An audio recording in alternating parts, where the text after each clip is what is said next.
Assalamualaikum warahmatullahi wabarakatuh.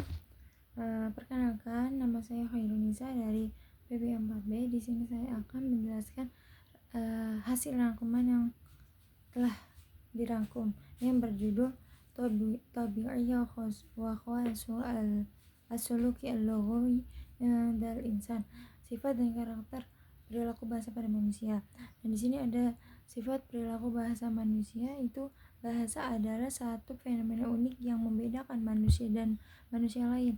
Nah, melalui bahasa, manusia itu dapat berkomunikasi berbagai ide, perasaan, dan konsep abstrak yang tidak bisa ditemukan di hewan lain. Nah, beberapa sifat utama yang dapat diklarifikasi yaitu ada produk dan kreatif. Di sini bahasa manusia memiliki sifat produk yang berarti individu dapat menghasilkan kalimat dan ekspresi baru tanpa batas. Nah, yang kedua itu ada simbolis. Nah, untuk mewakili objek, ide, dan perasaan yang abstrak, misal kata cinta, ini menunjukkan pada objek fisik. Nah, tetapi pada emosi yang dialami seseorang. Nah, lanjut itu ada beratur atau sistematis. Nah, di sini bahasa bersifat struktur. Penggunaannya mengikuti aturan yang gramatik dan sintaksis tersebut. Nah, yang kedua itu ada karakteristik bahasa dan perilaku manusia. Nah, ada 3, yaitu ada beragam dan dinamis dan multifungsi. Yang pertama, beragam. Ini bahasa manusia sangat beragam dan dipengaruhi oleh berbagai latar seperti latar belakang sosial, budaya, dan geografis. Konsep seperti contoh ya, ini tuh beragam seperti contoh seperti budaya nih. Budaya kan setiap budaya itu di setiap daerah tuh ada mempunyai budaya masing-masing. Nah, itu terkadang bahasanya itu berbeda, bahasanya itu nggak sama, berbeda, seperti bahasa kayak budaya Betawi, Sunda, atau Jawa dan lainnya, atau Bali. Nah, selanjutnya itu ada dinamis. Nah, dinamis itu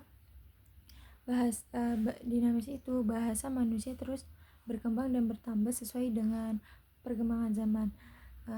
Jadi bahasa itu mengikuti perkembangan zaman, tidak di situ saja. Jadi zaman berkembang ya bahasanya juga berkembang gitu. Seperti contoh apa ya? Kayak misal mau pergi, di sini kan pasti pas zaman sekarangnya itu mau OTW gitu. Nah, yang ketiga itu ada multifungsi.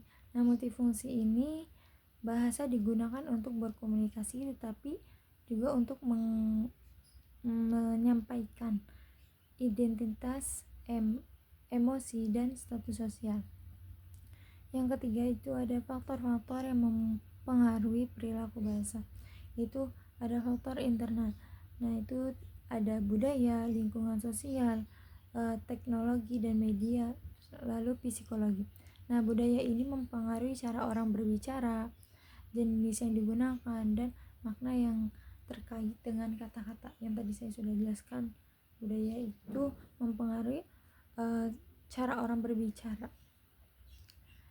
Lalu ada lingkungan sosial. Nah, lingkungan sosial ini mempengaruhi bagaimana bahasa digunakan dan berkembang. Nah, lalu berkembang lingkungan seperti keluarga, teman, masyarakat. Nah, yang ketiga itu ada teknologi dan media. Nah, komunikasi digital telah menciptakan bahasa baru dan cara berkomunikasi berkomunikasi yang berbeda. Nah, lanjut ada psikologis. Nah, faktor seperti emosi, kepribadian dan penya, pengalaman masa lalu juga juga memainkan peran dalam seseorang mengucapkan bahasa. Nah, lanjut, pentingnya bahasa dalam pembentukan perilaku sosial. Nah, bahasa juga memainkan peran paling dalam pembentukan perilaku sosial manusia. Nah, bahasa juga memungkinkan manusia itu untuk berpartisipasi dalam kehidupan dan politik. Nah, sekian dari saya, kurang lebihnya mohon maaf. Wassalamualaikum warahmatullahi